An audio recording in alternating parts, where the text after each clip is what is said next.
내가 나의 완전함에 행하여 싸우며 흔들리지 아니하고 여호와를 의지하여 싸우니 나를 판단하소서. 여호와여, 나를 살피시고 시험하사 내 뜻과 내 양심을 단련하소서.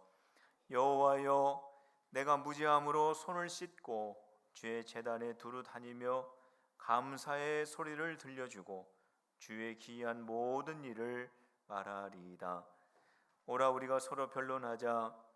너희의 죄가 주홍 같을지라도 눈과 같이 휘어질 것이요 진홍같이 붉을지라도 양털같이 희게 되리라. 우리와 함께 하시는 하나님 앞에 신령과 진정한 예배를 드리기 위하여 먼저 우리의 죄를 회개하며 기도드리겠습니다.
하나님 아버지, 저희들이 좌로나 우로나 치우치지 않고 오직 주 여호와 하나님을 바라보며 의지하기를 소원합니다. 저희들의 회개하는 마음으로 주님 앞에 나와 주님의 이름을 높여드리오니 이 예배를 받아 주옵소서. 예수님의 이름으로 기원하옵나이다. 아멘.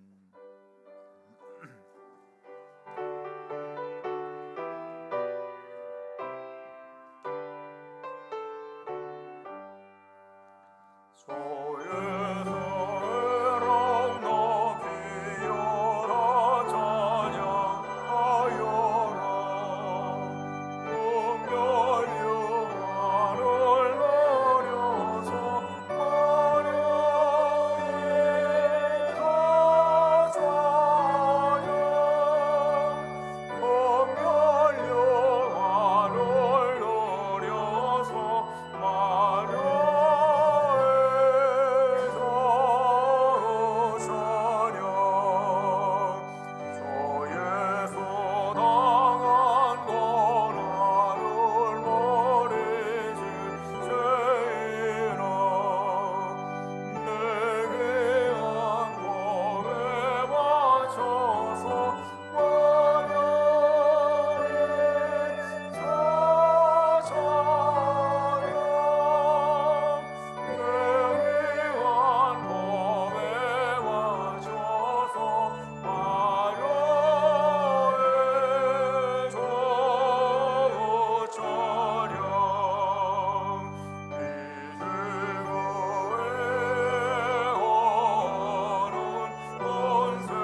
하나님이 일어나시니 원수들은 흩어지며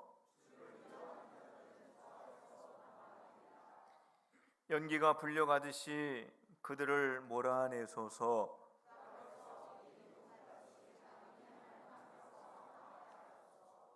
의인은 기뻐하여 하나님 앞에서 뛰놀며 기뻐하고 즐거워할지어다. 하늘을 타고 광야에 행하시던 일을 위하여 대로를 수축하라. 그의 거룩한 총소에 계신 하나님은 고아의 아버지이시며 과부의 재판장이시라. 갇힌 자들은 이끌어내사 형통하게 하시느니라. 하나님이여, 주께서 가난한 자를 위하여 주의 은택을 준비하셨나이다. 아멘. 나는 전능하신 아버지 하나님, 천지의 창조주를 믿습니다. 나는 그의 유일하신 아들 우리 주 예수 그리스도를 믿습니다. 그는 성령으로 잉태되어 동정녀 마리아에게서 나시고 본디오 빌라도에게 고난을 받아 십자가에 못 박혀 죽으시고 장사된 지 사흘 만에 죽은 자 가운데에서 다시 살아나셨으며 하늘에 오르시어 전능하신 아버지 하나님 우편에 앉아 계시다가 거기로부터 살아있는 자와 죽은 자를 심판하러 오십니다. 나는 성령을 믿으며 거룩한 공교회와 성도의 교제와 죄를 용서받은 것과 몸의 부활과 영생을 믿습니다. 아멘.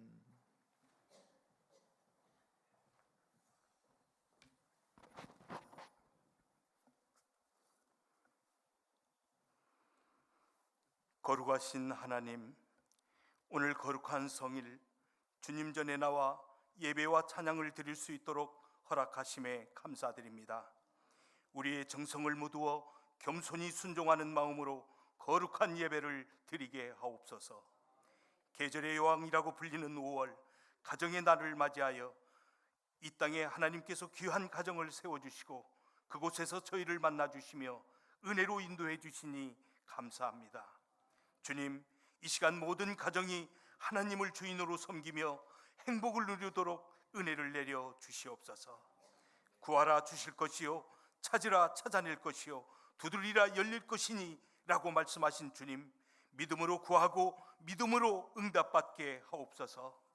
참 사랑의 하나님, 주님의 자비로운 손길로 우리를 붙잡아 주시고 늘 말씀을 상고함으로 주님의 마음을 알게 하시며 늘 깨어 기도함으로 주님의 손길이 함께함을 체험하게 하옵소서. 국가의 흥망성쇠를 주관하시는 전능하신 하나님, 어제나 오늘이나 한결같은 사랑과 은혜로 이 나라와 이 민족을 지켜주시고 인도하여 주신 은혜에 감사드립니다.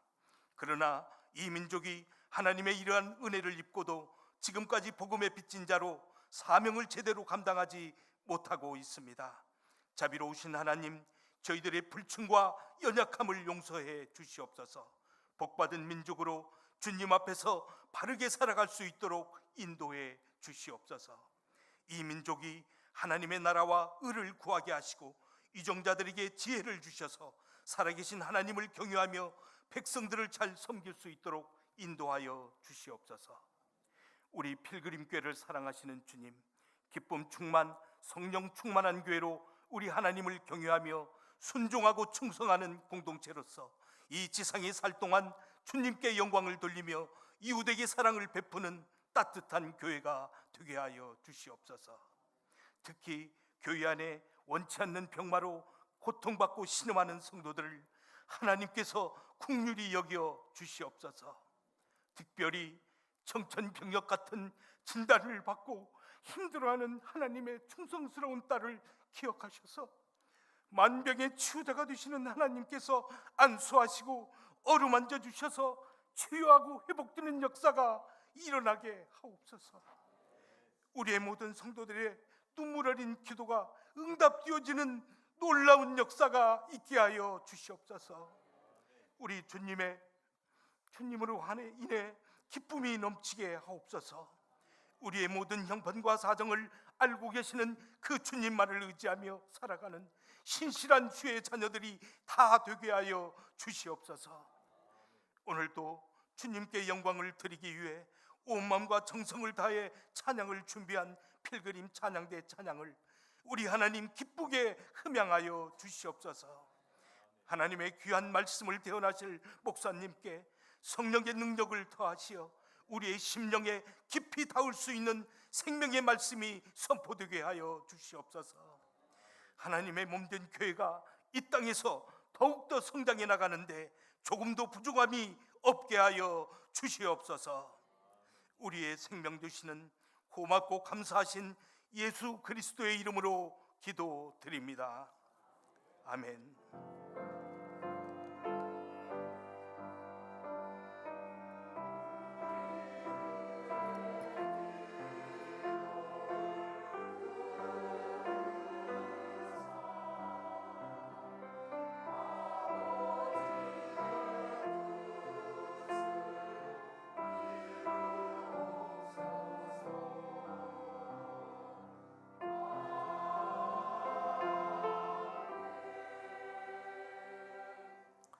오늘 오신 여러분들 주님의 이름으로 환영하고 축복합니다. 우리 함께 옆에 분들께 인사하겠습니다. 하나님은 우리의 힘이십니다. 같이 인사하겠습니다. 하나님은 우리의 힘이십니다. 오늘 우리 교회 소식을 알려드리도록 하겠습니다. 우리 오후 헌신 예배 라파엘 구역 샬롬 구역입니다. 수요 예배 특송 6여전도회 7여전도회입니다. 구하리 중보기도 매주 화요일 오전 10시에 있습니다. 파라솔 전도 매주 목요일 오후 2시에 있습니다. 오늘 오후 운영위원회 모임이 있습니다. 기타 교실 초급반 화요일 7시에 소요 예배실에서 모임이 있겠습니다. 은혜 평강교회 성김 예배가 6월 2일 날 우리 교회 산시에 출발합니다. 우리 지방에서 주관하는 행사인데 우리 교회와 어떤 교회를 이렇게 매칭을 해가지고 가서 예배드리고 기도하고 격려하고 하는 그러한 행사입니다. 한 50여 교회가 있는데 이렇게 반반씩 나누어서 함께 도움을 줄 수 있는 교회가 성장하는 교회, 개척한 교회 가서 예배드리는 건데 선교부만 하는 것이 아니고 선교부에서 이렇게 주관을 하는데 우리 성도님들이 다 갈 수는 없습니다. 그 교회가 자리가 한정이 되어 있기 때문에 그래서 제 생각에는 30명 안쪽으로 우리가 갈 수가 있는데 우리 선교부에서 요청을 하시면 우리 성도님들이 적극적으로 참여하셔서 함께 가서 기도해 주시고 같이 예배 드려 주시고 또 하시면은 그 교회도 큰 은혜가 되고 격려가 됩니다. 함께 적극적으로 참여해 주시기를 바랍니다. 각 부서 감사 직원회가 6월 16일 날 있는데 주보를 참조해 주시길 바랍니다. 제 113차 기독교 대한 선결교회 총회가 28일부터 30일까지 서울신학대학교에서 있습니다. 우리 교단을 위해서 기도해 주시기를 바랍니다. 전북지방 어린이 학예 예능대회가 6월 1일 날 익산 흰돌교회에서 있습니다. 우리 교회학교 어린이들이 그림 그리기, 글짓기 이러한 것들을 참여하게 되는데 우리 성도님들 위해서 기도해 주시길 바랍니다. 전교인 가족 수련회가 8월 4일부터 6일까지 부안에 있는 새만금 수양관에서 열리게 됩니다. 우리 구역장 강사님들은 그 구역의 가족들이 얼마만큼 참여할 수 있는지 꼭 점검을 하셔서 알려주시길 바랍니다. 그래서 준비하고 계획하는데 큰 도움이 되겠습니다. 박재희 권사님 입원 중에 있습니다. 전양순 명예 집사님 20날 하나님의 부르심을 받으셨습니다. 은혜 가운데 장례 절차를 잘 마쳤습니다. 오늘 점심 떡과 과일 우리 유가족 이세경 집사님, 최은자 권사님 우리 성도님들 위로해 주셔서 오늘 떡과 과일을 제공을 했습니다. 태신자를 작정하고 영혼 구원을 위해서 기도합시다. 우리 또 10명 새로운 분 이렇게 이름을 올렸습니다. 일주일 동안 주보를 보시면서 새벽이든 수요든 금요든 여러분들 가정에서 꼭 이름 불러가면서 기도하시길 바랍니다. 성경 묵상 시편 146편에서 잠언 1장까지의 말씀입니다. 이 시간에는 406장을 부르시면서 하나님께 헌금을 올려드리겠습니다.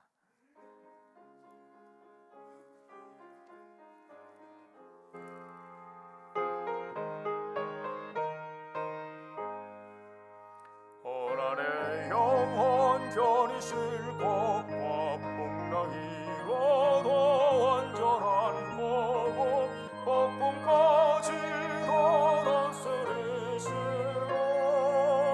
주의 영원한 팔로지에 주의 영원하신 팔 함께하사 항상 나를 붙드시네. 어느 곳에 가든지 요동하지 않으면 주의 팔을 의지함이라. 세상 신고는 나를 버려도 예수로 함께 동행하므로 주의 은혜가 충만하리니 주의 영원한 의지에 주의 영원하신 팔 함께하사 항상 나를 붙드시니 어느 곳에 가든지 요동하지 않으면 주의 팔을 의지함이라. 나의 믿음이 연약해서 예비한 힘을 주시며 내 대한 때도 안보하시는 주의 영원한 팔 오지에 주의 영원하신 팔 함께하사 항상 나를 붙드시니 어느 곳에 가든지 요동하지 않으면 주의 팔을 의지함이라. 능치 못한 것 주께 없소. 나의 일생을 주께 맡기며 나의 모든 짐 대신 지시는 주의 영원한 팔 오지에 주의 영원하신 팔 함께하사 항상 나를 붙드시네. 어느 곳에 가든지 요동하지 않으면 주의 팔을 의지함이라.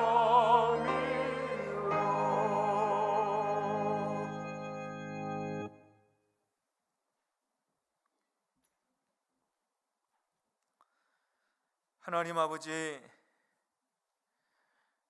저희들이 거룩한 예배의 자리에서 전능하신 하나님을 찬양하며 생명의 말씀을 듣게 하시니 감사를 드립니다.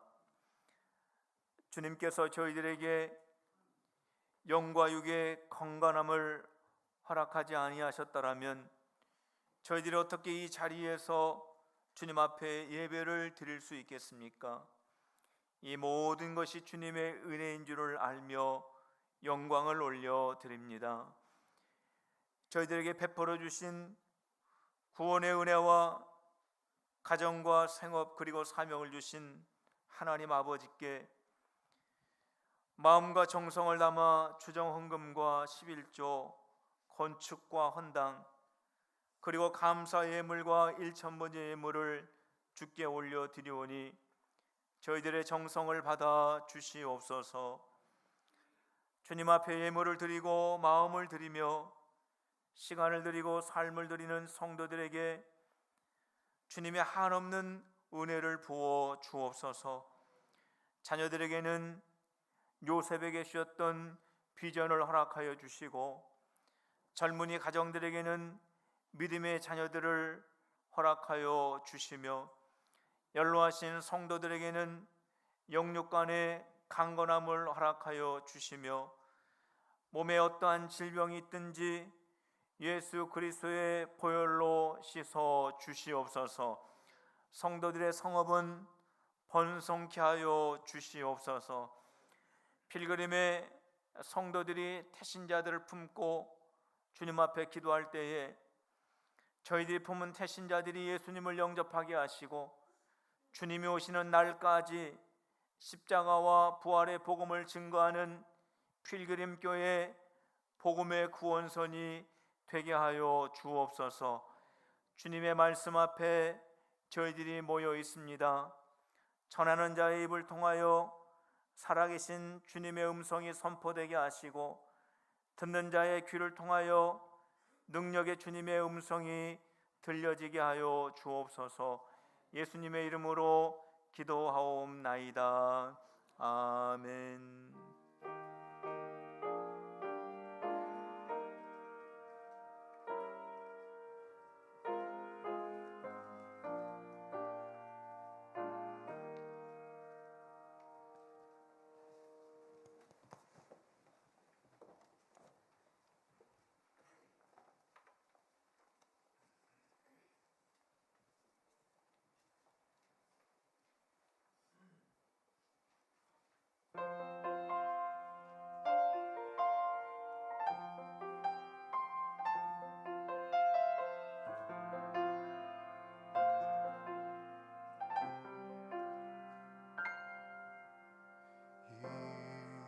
이곳에 생명샘 솟아나 눈물 골짝 지나갈 때에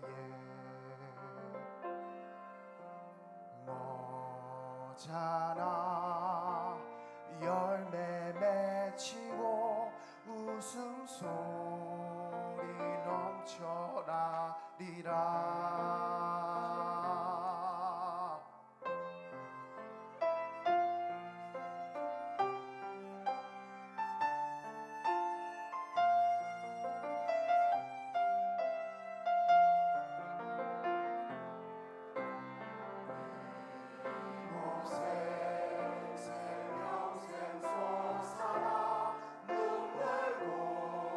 자 지나갈 때에 머잖아 열매 맺히고 웃음소리 넘쳐나리라. 꽃들도 구름도 바람도 넓은 바다도 찬양하라 찬양하라 예수를. 하늘을 울리며 노래해 나의 영혼아. 은혜여 주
주 은혜에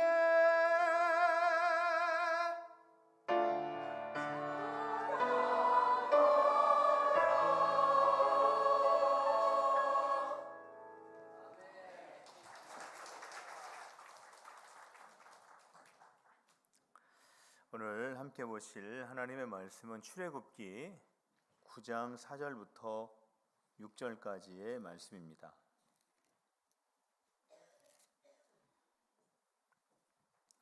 구약성경 94면이 되겠습니다.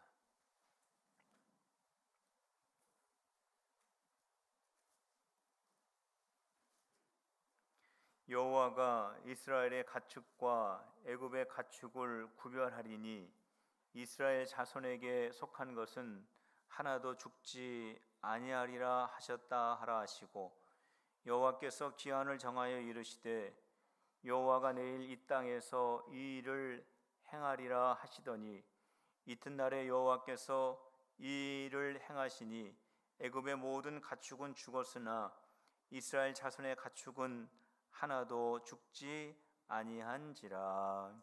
아멘. 지난 22일 교육부에서 포용국가 아동 정책이라고 하는 것을 발표를 했습니다.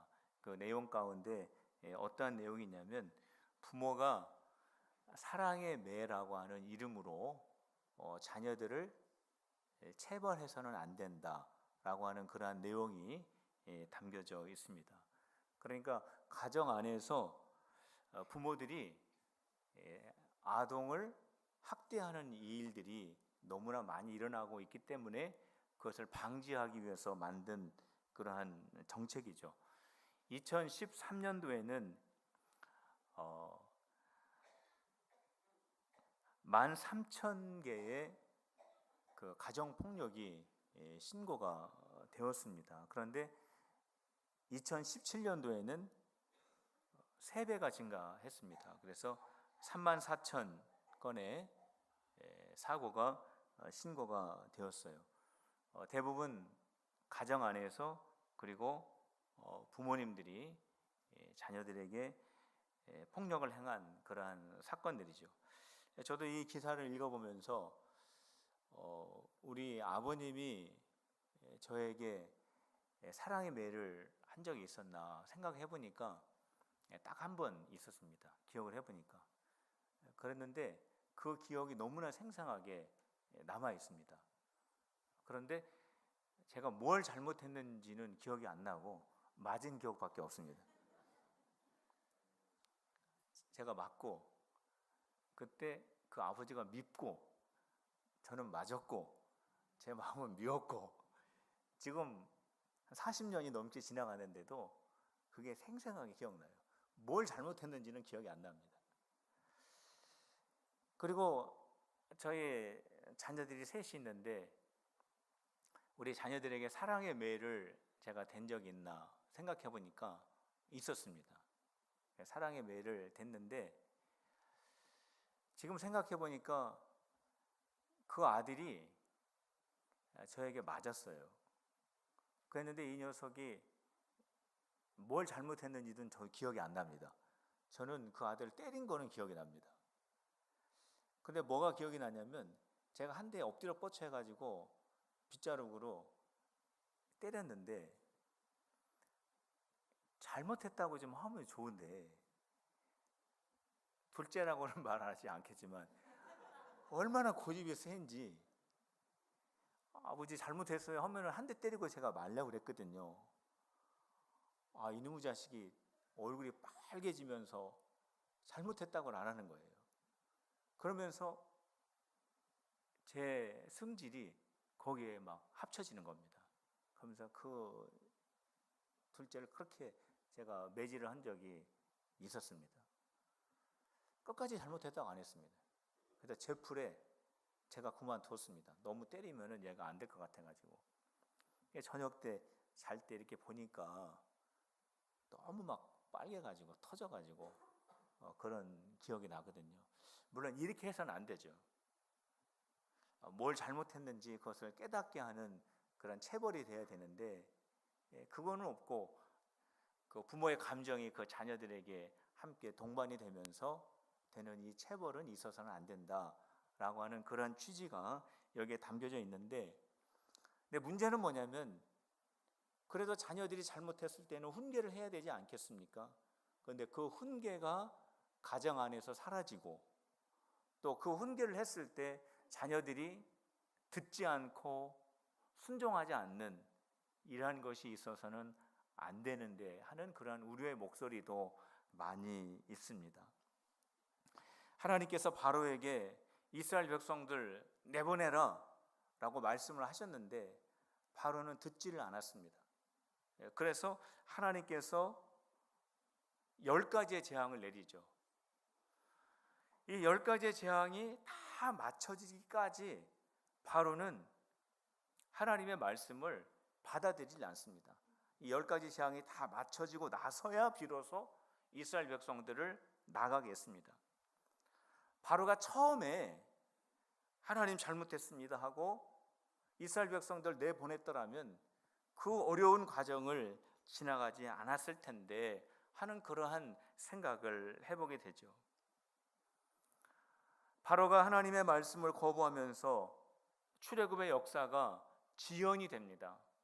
바로가 처음 순종하였더라면 더 빨리 출애굽을 할 수 있었을 텐데 바로가 거부하는 바람에 출애굽의 역사가 계속 지연이 되고 10가지의 재앙이 애굽 땅에 내려지게 됩니다. 그런데 이러한 재앙이 계속 진행이 되면서 애굽 사람들과 이스라엘 사람들이 전능하신 하나님이 어떠한 분인가를 목격을 하게 됩니다. 이스라엘 백성들에게 있어서는 굉장한 영적 유익을 얻는 기회가 되었습니다. 이제 곧 광야로 나가야 되는데 이스라엘 백성들은 조상들로부터 들었던 그 하나님에 대해서는 어렴풋한 기억은 있지만 정말 하나님이 어떠한 분이라고 하는 것에 대해서는 체험이 없었는데 이 기간을 통하여 살아계셔서 역사하시는 전능하신 하나님을 그들이 직접 체험하는 그러한 기회가 되었던 것입니다. 우리에게 찾아오는 여러 가지 크고 작은 문제들 때문에 우리가 순탄하게 진행하지 못하는 그러한 일로 인해서 시간과 물질의 손해를 보는 경우가 많이 있습니다. 그러나 이러한 순탄치 않은 상황 속에서 나와 함께 하시고 내가 이전에는 성경을 통해서 하나님을 알고 어떤 분의 간증을 통하여 하나님을 간접적으로 알았지만 내가 이 순탄치 않은 이 과정을 지나면서 정말로 살아계셔서 역사하시는 전능하신 하나님을 내가 경험하고 내가 처음 하였다면 하나님에 대한 경험이 없이 성공하는 것보다 훨씬 더 귀한 일이라고 생각을 합니다. 오늘 5번째 재앙 돌림병과 6번째 재앙 악성 종기, 7번째 재앙 우박에 대하여 오늘 9장에서는 우리에게 말씀해 주시고 있는데 이러한 재앙 속에서 살아서 역사하시는 그 하나님을 우리에게 말씀해 주고 있습니다. 오늘 이 3가지의 재앙 속에서 역사하시는 전능하신 하나님을 만나는 저와 여러분들이 되시기를 주님의 이름으로 축복합니다. 먼저는 돌림병 재앙을 살펴보도록 하겠습니다. 재앙이 4번이나 연속해서 애굽 땅에 내려왔지만 바로는 전혀 자신의 마음을 바꿀 줄 몰랐습니다. 그래서 하나님께서는 이제 5번째 돌림병 재앙을 내리겠다라고 말씀을 하셨습니다. 애굽 땅 전역에 이 돌림병의 재앙이 내려오게 되면 애굽에 속하여 있는 모든 가축들은 다 죽게 될 것이라고 말씀하셨어요.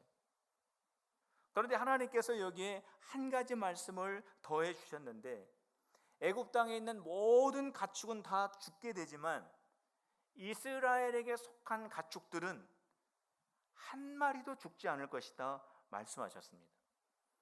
똑같은 애굽 땅에 살고 있지만 애굽에 속하여 있는 가축은 다 죽겠지만 이스라엘의 가축은 죽지 않을 것이다라고 하는 이 하나님의 말씀을 오늘 우리가 4절 말씀에서 찾아볼 수가 있습니다. 우리 4절 말씀을 같이 읽도록 하겠습니다. 시작. 여호와가 이스라엘의 가축과 애굽의 가축을 구별하리니 이스라엘 자손에 속한 것은 하나도 죽지 아니하리라 하셨다 하라 하시고. 애굽의 가축들은 다 죽는다. 그러나 이스라엘의 가축들은 한 마리도 죽지 않을 것이다 말씀하셨어요. 하나님의 말씀대로 애굽 땅에 돌림병이 시작이 됩니다. 애굽에 속하 있는 모든 가축들이 쓰러지기 시작합니다. 모든 가축들이 넘어지기 시작합니다. 그런데 이스라엘에게 속한 가축들은 넘어지지 않고 죽지 않는 거예요. 애굽 사람들이 가축을 얼마나 소중하게 여겼는지 모릅니다. 가축을 가지고 농사도 지어야 하고 짐도 날라야 하고 해야 될 일들이 너무나 많기 때문에 이 가축을 귀중하게 여기고 소중하게 여기고 더 나아가서는 신성화하기까지 했습니다. 그래서 아피스라고 하는 숫소의 신이 있었습니다. 핫솔이라고 하는 암소의 신이 있었어요.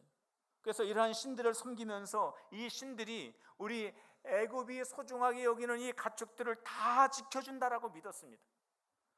그런데 하나님께서 애굽의 돌림병을 임하게 하였을 때 애굽의 가축들을 지켜준다라고 하는 이 신들은 속수무책으로 지켜주지 못하였습니다. 모든 가축들이 다 쓰러져 넘어지기 시작합니다. 그런데 이상하게도 이스라엘 지역에 속하 있는 이스라엘의 가축들은 한 마리도 죽지를 않는 거예요. 이 사건을 통해서 하나님께서 보여주시는 것이 있습니다. 애굽의 신들이 애굽의 가축들을 보호해 준다고 했지만 애굽의 가축들을 보호해 주지 못하고 오직 하나님만이 이스라엘의 가축들을 보호해 주신다라고 하는 것을 우리에게 분명하게 보여주고 있는 것입니다. 이스라엘의 가축들이 왜 안 죽었습니까? 이스라엘의 가축들이 건강하기 때문에 안 죽었을까요? 아니면은 그들이 특별한 방법으로 가축을 잘 사육하였기 때문에 안 죽었을까요? 아니면은 특별한 예방 접종을 하였기 때문에 안 죽었을까요? 그것이 아닙니다. 이스라엘의 가축이 죽지 않은 분명한 이유 한 가지가 오늘 우리가 읽은 4절 말씀에 기록되어 있는데 그것은 바로 무엇이냐면 하나님께서 이스라엘의 가축들을 구별하셨다라는 거예요. 하나님께서 이스라엘 백성들의 이 가축들을 하나님의 재앙으로부터 분리시키셨다라고 하는 것입니다. 이거는 거룩하게 만드셨다라고 하는 것입니다. 성별시키셨다라고 하는 것입니다. 왜 하나님께서 이스라엘 가축들을 분리시켰을까요? 그 이유는 뭐냐면 이스라엘의 것이기 때문에 그렇습니다. 왜 이스라엘의 것을 분리시켰을까요? 이스라엘은 바로 하나님에게 속한 백성이기 때문에 그렇습니다. 성도 여러분, 지금도 우리 하나님께서는 여러분들을 지키시는 줄로 믿으시기를 바랍니다. 하나님께서 우리들을 질병에서 지키시고 우리를 보호하시고 우리를 살피시고 우리를 인도하여 가시는데 그 이유가 뭐냐? 우리가 잘나기 때문에, 우리가 하나님 앞에 어떤 큰 일을 감당했기 때문에 그것이 아닙니다. 우리가 하나님의 자녀이기 때문에 그래요. 한번 따라해 보시길 바랍니다. 나는 하나님의 자녀입니다. 믿습니까? 나는 하나님의 자녀입니다. 여러분들은 하나님의 자녀입니다. 그렇기 때문에 하나님께서 여러분들을 이 세상의 죄와 질병과 모든 환난에서 구별하시고 분리하시고 거룩하게 하시고 성별케 하시는 줄로 믿으시기를 바랍니다. 우리가 예수님을 믿음으로 말미암아 우리는 하나님의 자녀가 되었습니다. 하나님은 우리의 아버지가 되셨습니다. 그렇기 때문에 하나님께서는 우리 자녀된 우리들을 지키시고 보호하시고 완전히 책임져 주시는 줄로 믿으시기를 바랍니다. 만약 이 자리에서 아직도 예수님을 나의 구주로 영접하지 못한 분들이 계시다면 예수님을 나의 구주로 영접하시고 하나님의 자녀가 되시고 하나님이 모든 것들을 책임져 주시는 그 은혜를 소유하게 되시기를 주님의 이름으로 축복합니다. 이러한 돌림병이 있었지만 바로는 여전히 그 마음이 움직이질 않았습니다. 하나님의 말씀에 순종하지 않았습니다. 그래서 이번에는 하나님께서 악성 종기의 재앙을 애굽에 내리게 하셨어요. 그런데 이 재앙을 내리시면서 이번에는 하나님께서 이러한 말씀을 하셨습니다. 하나님께서 재앙을 내리시면서 어떠한 일이 일어나게 되었냐면 애굽의 요술사들이 이 재앙을 받게 되었습니다.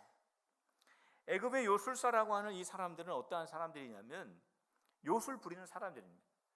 우리가 유튜브라든지 이런 데 보면은 마술 이런 게 많이 나오죠. 근데 사실 이런 것들은 다 눈속임이죠.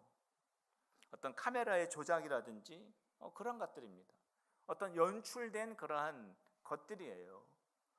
그런데 그 당시에 이 요술사들은 어떠한 사람들이냐면은 정말로 어떠한 신이 그들에게 임하여서 그들을 통하여 애굽의 나라의 흥망성쇠를 점치고, 그리고 그 신이 준 어떠한 능력을 가지고 어떠한 일들을 행사하는 그러한 사람들입니다. 왕궁에 살면서 바로 왕 곁에서 바로의 권세와 능력을 힘입고 막강한 권력을 가지고 행사하는 사람들이 바로 애굽의 요술사들이었습니다. 이 애굽의 요술사들은 애굽으로 다가오는 그러한 재앙들을 미리 예견하고 그것을 막아낼 수 있는 그러한 능력을 가졌다라고 인정받는 사람들이었어요. 그런데 하나님께서 이번에 이러한 재앙을 내리셨을 때 이 요술사들이 애굽을 이러한 재앙으로부터 막아 주기는커녕 그들조차도 이러한 재앙에 묶여서 괴로워하는 모습이 바로 이번 재앙이었습니다. 그래서 애굽의 요술사들이 모세 앞에 나오지 못합니다. 애굽의 가축들과 애굽의 많은 사람들이 하나님께서 내리신 이 재앙으로 말미암아 다 쓰러지고 아무런 능력을 발휘하지 못하는 그러한 형국이 되어버렸습니다. 성도 여러분, 그런데 이 악성 종기의 이 재앙이 무엇으로부터 시작이 되었습니까? 화덕에 있었던 두 웅큼의 재로부터 시작이 되었습니다. 8절 말씀을 보시기 바랍니다. 우리 8절 말씀을 같이 읽도록 하겠습니다. 시작. 여호와께서 모세와 아론에게 이르시되 너희는 화덕에 제 두 웅큼을 가지고 모세가 바로의 목전에서 하늘을 향하여 날리라.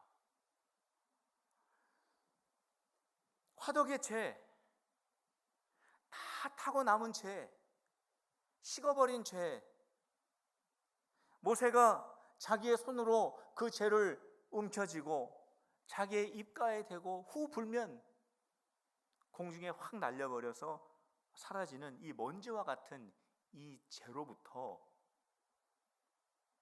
애굽의 막강한 권력을 가지고 있었던 요술사들과 애굽의 가축들과 애굽의 모든 신하들과 애굽 사람들을 다 넘어뜨리는 능력이 바로 이 화덕의 재로부터 시작이 된 것입니다.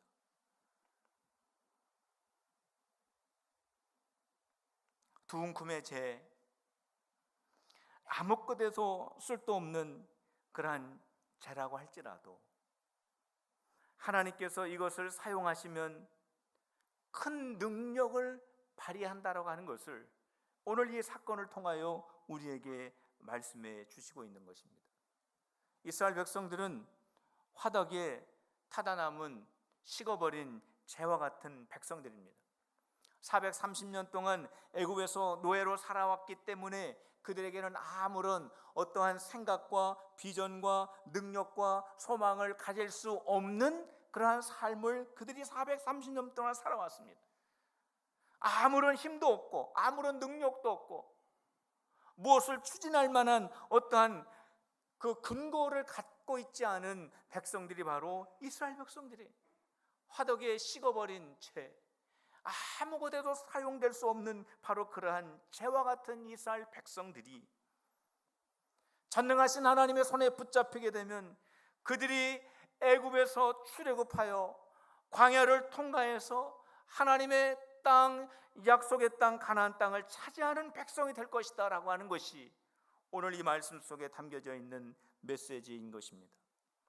성도 여러분, 우리도 마찬가지입니다. 우리가 얼마나 연약합니까?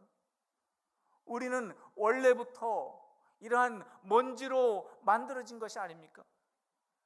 이렇게 연약할 수밖에 없는 그 재와 같은 그 먼지로 우리는 만들어졌습니다.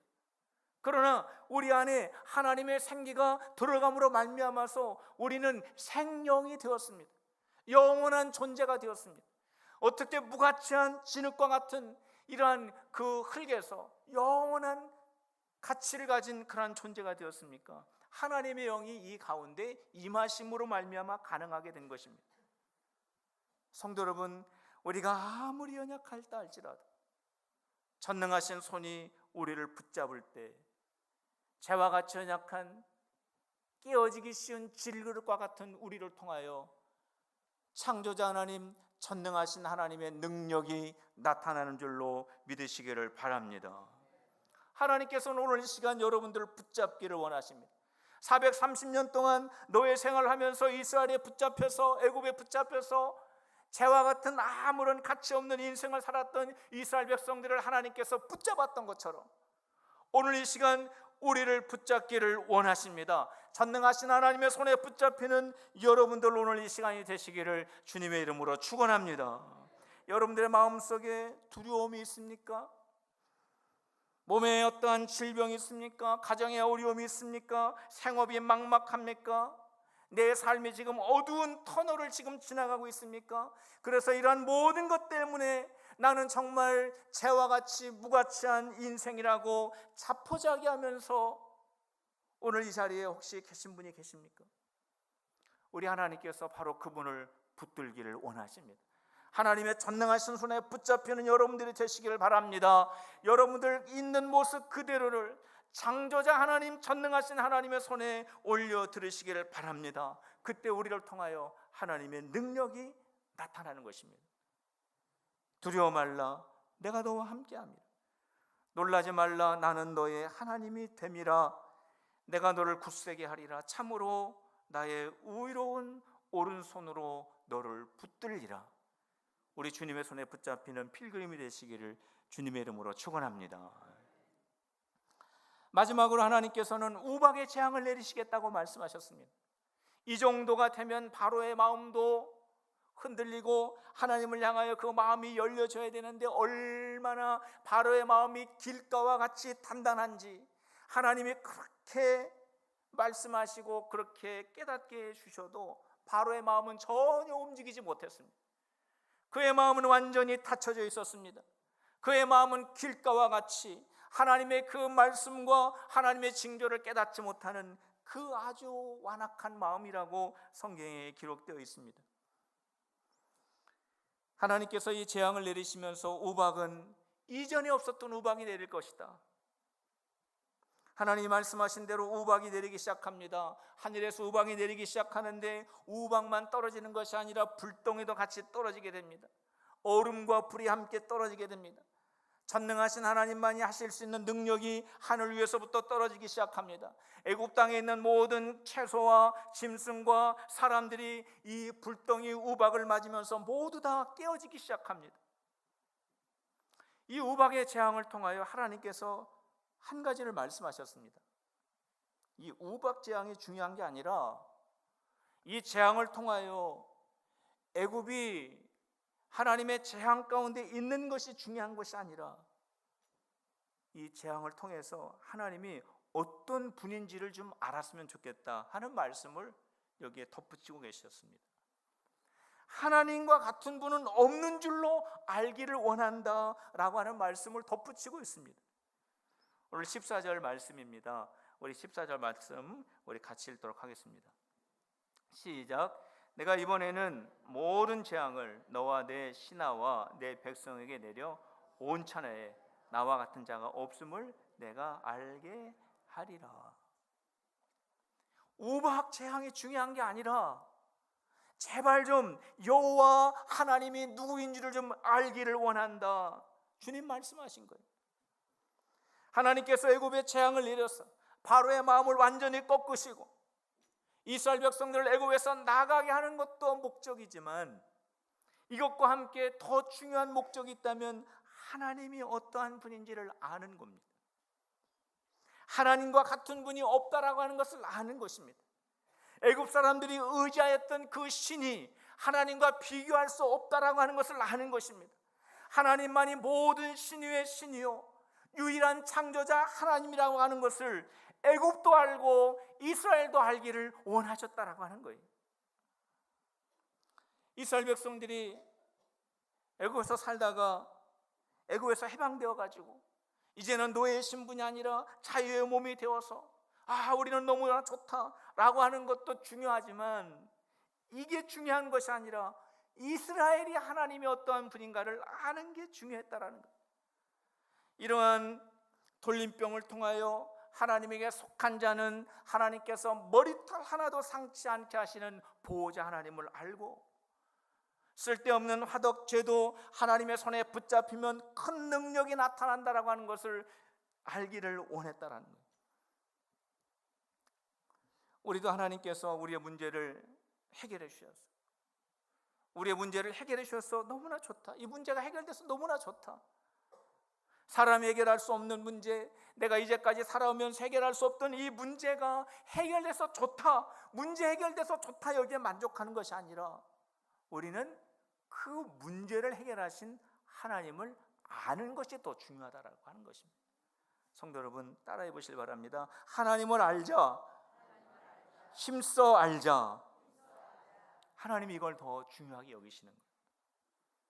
하나님이 우리를 얼마나 사랑하시는, 하나님이 여러분들을 얼마나 좋아하시는, 하나님이 여러분들을 얼마나 눈물나게 아끼시는지를 하나님은 알기를 원하신다는 거예요. 하나님이 얼마나 좋으신 분이신지, 하나님이 얼마나 선하신 분이신지, 하나님이 얼마나 완전한 분이신지, 하나님이 실수가 없는 분이라고 하는 것을 알기를 원하신다는 거예요. 시편 145편에 다윗은 하나님은 이러한 분이라고 했습니다. 하나님은 은혜로우신 분, 공유를 주시는 분, 노하기를 더하게 하시는 분, 사랑이 넘치시는 분, 넘어진 자를 붙들어 주시고 앙망하는 자에게 먹을 것을 주시고 우리의 소원을 이루어 주시고 간구하는 자를 가까이 하시고 부르짖을 때에 응답하시는 분, 그분이 바로 하나님이라고 다윗은 소상하게 말하고 있습니다. 다윗이 이것을 어떻게 알았을까요? 누가 가르쳐 줬을까요? 다윗이 신학을 공부해서 알았을까요? 다윗은 이것을 체험적으로 안 것입니다. 다윗은 한가로운 인생의 여정이 아니었습니다. 죽을 고비를 얼마나 많이 넘겼는지 모릅니다. 사울 왕에게 쫓겼습니다. 아들에게 쫓겼습니다. 블레셋에게 쫓겼습니다. 때로는 미친 척도 했습니다. 죽을 고비를 얼마나 많이 넘겼는지 몰라요. 이러한 인생을 살아가면서 정말로 인생은 살아갈 게 못돼. 무슨 이렇게 어려운 일들이 많어. 이 일이 끝나면 또 일이 생기고, 이 일이 어떻게 좀 수습이 되면 일이 생기고, 나는 다시 인생을 살지 않을 거야. 인생은 너무 비참한 거야. 인생은 너무 괴로운 거야. 그러면서 다윗이 인생을 살면서 말년에 그의 얼굴은 피파여지고 그의 마음은 완전히 황량하여지고 그의 마음은 먼지가 풀풀 날리는 그런 길가와 같은 밭이 된 것이 아니라 다윗의 마음속에는 그 모든 과정을 겪으면서 비참한 마음이 쌓이고 낙심한 마음이 쌓이고 절망적인 마음이 쌓여서 그의 인생관이 비관적인 인생관으로 끝나는 것이 아니라 그 순간순간마다 하나님을 만나는 것입니다. 나를 사랑해 주신 하나님, 나에게 긍휼을 베풀어 주신 하나님, 내가 비록 실수하였을지라도 노하기를 더디하신 하나님, 나를 버리시지 아니하시고 나에게 먹을 것을 주시고 나를 붙들어 주시고 내가 기도할 때 응답해 주신 하나님을 다윗이 만났기 때문에 다윗은 체험적으로 이렇게 고백한 것입니다. 성도 여러분, 우리에게 어려움이 있을 때 그 어려움 때문에 낙심하는 것이 아니라 새로운 하나님을 또 만나는 저와 여러분들이 되시기를 주님의 이름으로 축원합니다. 만군의 의사 되시는 하나님을 만날 수 있습니다. 위로자 하나님을 만날 수 있습니다. 지혜를 주시는 하나님을 만날 수 있습니다. 보호자 하나님을 만날 수 있습니다. 인도자 하나님을 만날 수 있습니다. 앞길을 열어주시는 하나님을 만날 수 있는 거예요. 그렇기 때문에 우리는 문제를 만나면 만날수록 너무 힘들고 인생은 무겁고 너무나 괴롭고, 내 인생관을 한마디로 말해본다면 인생은 너무나 비참하다가 아니라 하나님의 은혜는 너무나 크다라고 하는 믿음의 사람들이 되시기를 주님의 이름으로 축원합니다. 오늘 이 시간 우리 하나님 앞에 간절히 기도하기를 원합니다. 우리 세 가지 정도 우리 하나님 앞에 기도하기를 원하는데, 하나님, 우리 가정과 교회를 주님의 능력의 손으로 붙들어 주시옵소서. 머리털 하나 상하지 않게 역사하여 주시옵소서.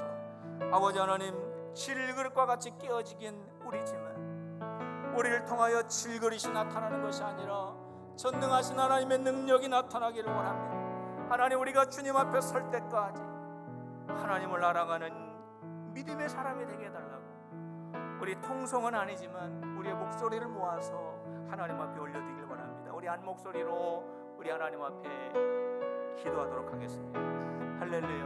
하나님 아버지, 은혜와 사랑을 감사드립니다. 하나님, 우리 가정과 우리 교회를 주님의 손으로 보호하여 주시옵소서. 아버지 하나님, 질그릇과 같이 깨어진 우리 모든 성도들을 우리 하나님의 능력의 손으로 붙들어 주시옵소서. 아버지 하나님의 능력이 나타나게 하여 주시옵소서. 아버지 하나님의 진흙과 같이, 채와 같이, 먼지와 같이, 아버지 하나님, 우리는 아무런 소용이 없는 인생이 될 수밖에 없지만 우리 하나님, 우리와 함께하여 주시옵소서. 주님의 능력이 나타날 줄로 믿사옵나다. 하나님, 우리의 삶 문제를 만날 때마다 새로운 하나님을 발견하고 새로운 하나님을 경험하고, 그리하여 우리의 인생이 믿음의 사람으로 회복되어지고 아버지 하나님의 거룩한 은혜를 저희들이 허락하여 주시옵소서. 예수님의 이름으로 기도하옵나이다. 아멘. 우리 다 일어나셔서 우리 찬양으로 우리 하나님 앞에 영광을 돌립시다. 하나님, 우리의 피난처가 되십니다.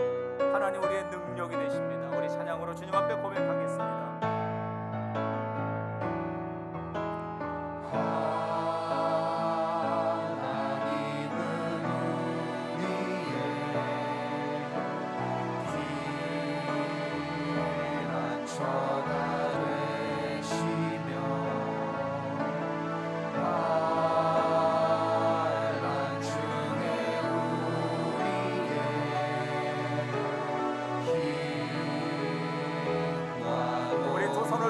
하나님은 우리의 피난처가 되십니다.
찬양합니다.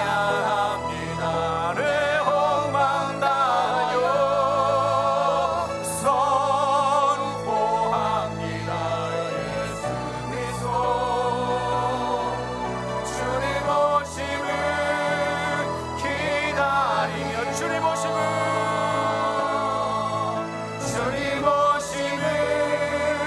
기다리며 주님 오심을 기다리며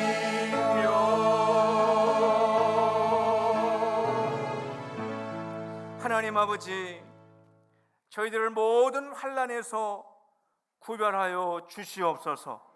성별하여 주시옵소서. 하나님, 우리 모든 성도들 한 사람 한 사람을 주님의 능력의 손으로 붙들어 주시옵소서. 우리는 먼지와 같고 우리는 깨어지기 쉬운 질그릇과 같지만 우리를 통하여 전능하신 하나님의 능력을 나타내소서.